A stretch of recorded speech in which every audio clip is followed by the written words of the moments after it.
Corona ಕೇಕೆ ಮಧ್ಯೆ ಹೊಸ ವಿವಾದಗಳು ಸೃಷ್ಟಿಯಾಗ್ತಾ ಇದಾವೆ. ಒಂದು ಸಂಸ್ಕೃತ ವಿಶ್ವವಿದ್ಯಾಲಯದ ವಿರುದ್ಧ, ಮತ್ತೊಂದು ಗಣರಾಜ್ಯೋತ್ಸವದ ಟ್ಯಾಬ್ಲೋ ವಿರುದ್ಧ. ಎರಡು ವಿವಾದಗಳ ಕಂಪ್ಲೀಟ್ ಸ್ಟೋರಿ ನಿಮ್ಮ ಮುಂದೆ.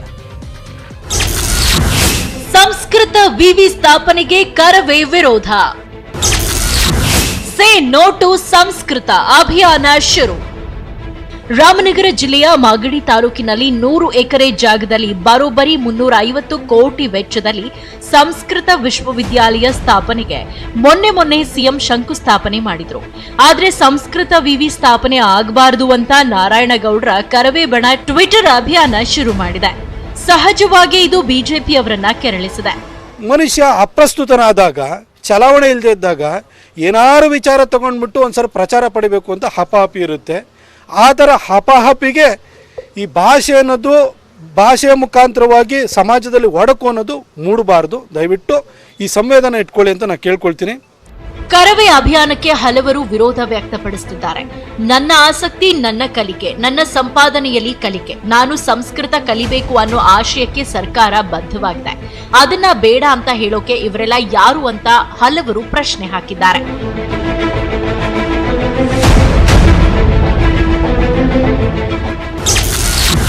ನಾರಾಯಣಗುರು ಟ್ಯಾಬ್ಲೋಗೆ ವಿರೋಧ. ಕೇರಳ, ಕರ್ನಾಟಕದಲ್ಲಿ ಹೆಚ್ಚಾದ ಆಕ್ರೋಶ. ಹಿಂದುತ್ವದ ಮಹತ್ವ ಸಾರಿ ಸಮಾಜದ ಎಲ್ಲಾ ವರ್ಗದವರ ಮಧ್ಯೆ ಮೇಲು ಕೀಳು ಅನ್ನೋದನ್ನ ತೆಗೆದುಹಾಕಲು ಹೋರಾಡಿದ್ದ ನಾರಾಯಣಗುರು ಟ್ಯಾಬ್ಲೋಗೆ ಕೇಂದ್ರ ಸರ್ಕಾರ ಅವಕಾಶ ಕೊಟ್ಟಿಲ್ಲ. ಬ್ರಹ್ಮಶ್ರೀ ನಾರಾಯಣ ಗುರುಗಳ ಸ್ತಬ್ಧ ಚಿತ್ರವನ್ನು ಬದಲಾವಣೆ ಮಾಡಬೇಕನ್ನುವಂಥ ಪ್ರಸ್ತಾಪವನ್ನು ಕೇಂದ್ರದಿಂದ ಬಂದಿದೆ. ಇದನ್ನು ಶ್ರೀ ನಾರಾಯಣ ಗುರು ವಿಚಾರ ವೇದಿಕೆ ಉಗ್ರವಾಗಿ ಖಂಡಿಸುತ್ತದೆ.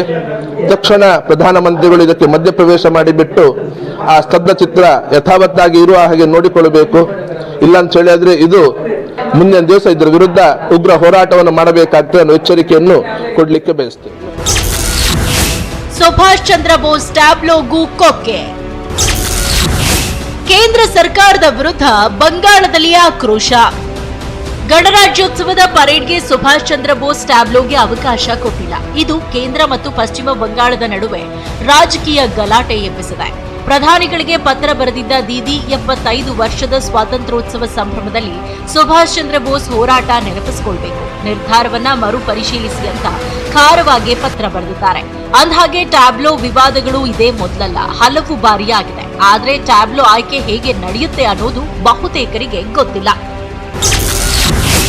ಟ್ಯಾಬ್ಲೋ ಆಯ್ಕೆಗೆ ಅಂತಾನೆ ಕೇಂದ್ರ ರಕ್ಷಣಾ ಸಚಿವಾಲಯ ಸಮಿತಿ ರಚನೆ ಮಾಡುತ್ತೆ.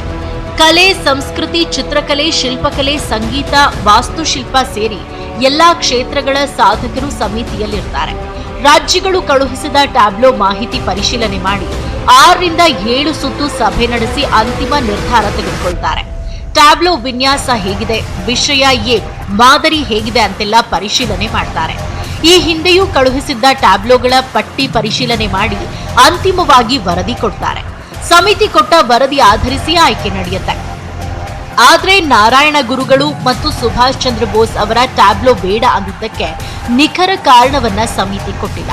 ಅದೇನೇ ಇದ್ರೂ ದಕ್ಷಿಣ ಭಾರತದಿಂದ ಈ ಸಲ ಆಯ್ಕೆಯಾಗಿರೋ ಏಕೈಕ ಟ್ಯಾಬ್ಲೋ ಅಂದ್ರೆ ಅದು ಕರ್ನಾಟಕದ್ದು. ಈ ಬಗ್ಗೆ ಸಿಎಂ ಕೂಡ ಟ್ವೀಟ್ ಮಾಡಿದ್ದಾರೆ. Bureau report, news 18 Kannada. ಅಗ್ರರಾಷ್ಟ್ರೀಯ ವಾರ್ತೆ ಮುಂದುವರಿಯುತ್ತೆ ಒಂದು ಚಿಕ್ಕ ಬ್ರೇಕ್ ಆದ್ಮೇಲೆ.